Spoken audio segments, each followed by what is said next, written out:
Hey there, if I had to pick one thing that I've been getting the most questions about this last couple of weeks, it's the FEMA 50% rule. And I got to tell you, there's a lot of misinformation about this out there, and nobody's talking about one option.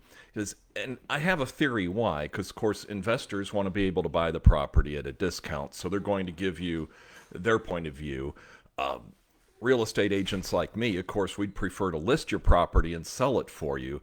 But there's another option that nobody's talking about. And I want to bring it up because, you guys here in the Tampa Bay area where we work, you're our friends and neighbors, and you need to know all the information because sometimes selling isn't really your best option. So I'll give you that at the end. But first, I want to explain to you what the 50% rule is in plain English. So here's the way it works. If your property is damaged more than 50% of the value of the structure, then when you're fixing it, you have to bring it up to current standards. That means in many cases it has to be raised up off of the whatever the mean sea level is for your area, and it has to meet all the present codes. And of course, most of the houses out on the beaches they're not up to the present codes because they're not new.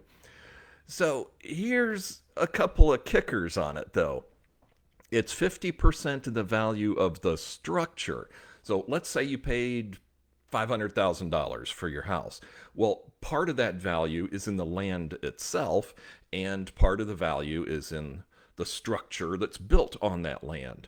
So if you're out on the beach, there's a lot of value in that sand that your structure is sitting on. So that doesn't count. It's just the structure itself. So that cuts it back. Then the demolition costs count towards that 50%.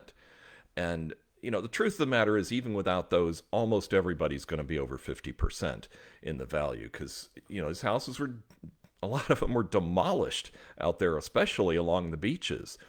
So you're probably thinking to yourself, no way, that's not going to apply to me because I'm going to do the demolition myself. It's not going to cost any money, so that doesn't count. Well, they thought of that already. So what they do is they've got a calculation. They figure out how many feet up you had to cut the drywall, how many linear feet, and they assign a value to that. So even if you're doing it yourself and it doesn't cost you a penny to do it, they're still going to put that against that 50%. And, that's that's a real problem. Now, that brings up the big issue. So, if you're like most folks, you're going to get your $250,000 from FEMA for your insurance and whatever other insurance you might happen to have. It's not going to be enough to rebuild the property. Now, we've got a whole webinar coming up with a friend of mine that's a mortgage expert and a couple other experts. We're going to go over all this in a lot of detail. If you want an invitation to it, it's next week. Just put it in the comments, message me or whatever. I'll be happy to send you an invitation. But I'll give you the quickie down low on it right now. There are loans that can help people who either want to keep their property or people who have demolished properties, but they need to buy something else now to live in where the mortgage for that previous property won't count against them. So there's options for that. Now, of course, nobody's talking about it because that means that you can potentially keep your house or you can go buy something else and not have to be in a panic to sell what you have so you can afford your new home. So anyway, we'll go over all that. We got a webinar coming up. Let me know if you want to go to it. I'm going to try and do one video a day to address. There's all these common questions that have come up because of the hurricanes. So I want to shed some light on it, give you the truth. Of course, if you are thinking about selling, we'd love to help you. But again, you need to know your options because your house is a big asset and you need to make a wise financial decision. The decisions that you guys are making right now could affect your financial picture for the rest of your life.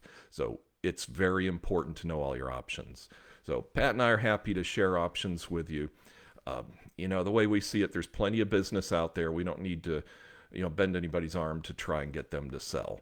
So thanks for watching. I hope this helps you out a little bit. I'm going to try and do a little short video every single day like this. And kind of help to get some information out.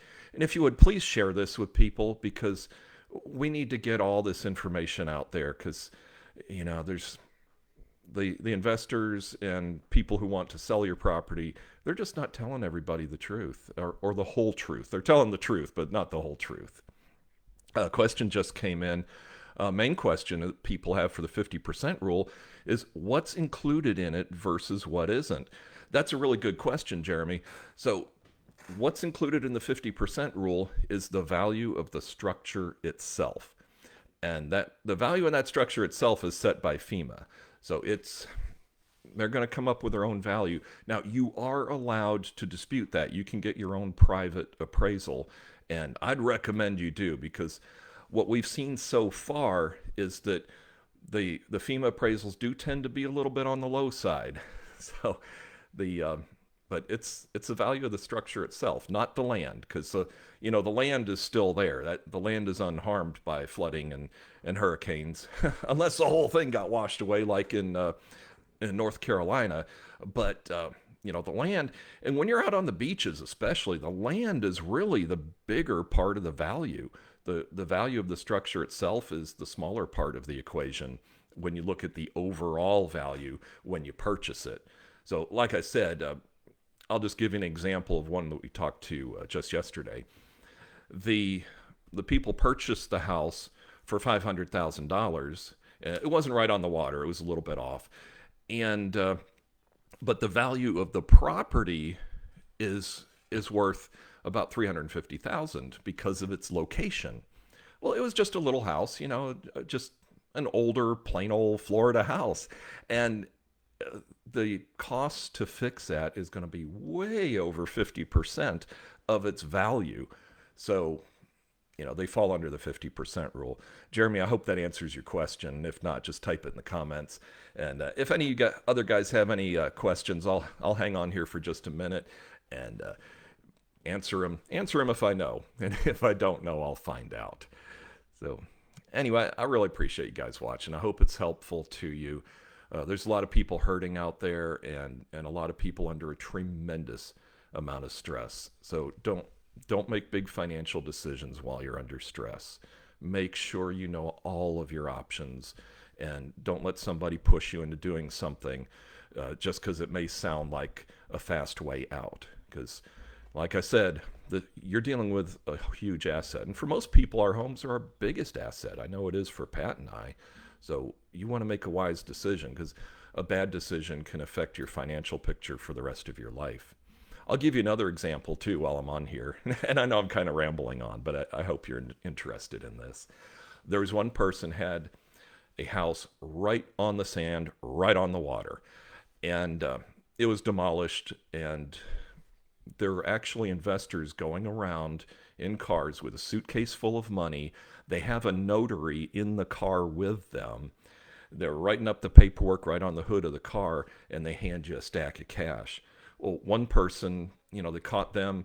I mean, can you imagine? I mean, I know some of you can, that if you just lost everything and you're standing there, knee deep in mud and sand and debris, I mean, that's pretty distressing. And then some guy rolls up with a suitcase full of money. It sounds pretty appealing. Well, this guy sold his property right on the water for $250,000 cash, just because he was stressed out. He didn't know what to do, and he just wanted to get out of it. And I don't blame him.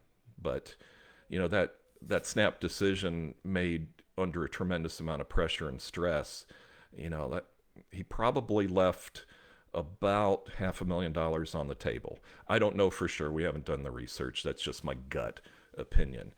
But anyway, that's just one example. There's been tons of them. The vultures. I'll tell you, whenever there's a disaster, the scum-sucking, bottom-feeding vultures come out of the woodwork.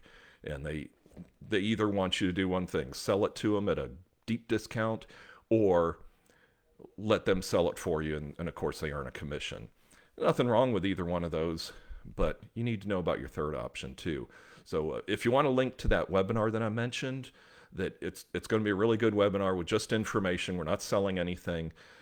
It's Kristen Eck from Next Mortgage and Pat and I, and maybe one other expert too. I don't have it confirmed, but just laying out the options. Because look, we're all in this together. We're all neighbors. I know Pat and I were affected too. We're very fortunate. Our house is still inhabitable, but look, we're all neighbors. We're all friends here. I've lived in St. Petersburg for 59 years. I've never lived anywhere else in my whole life. So you guys are my friends and neighbors, and you know that you need to know the truth. And again, look, there's plenty of business out there for Pat and I.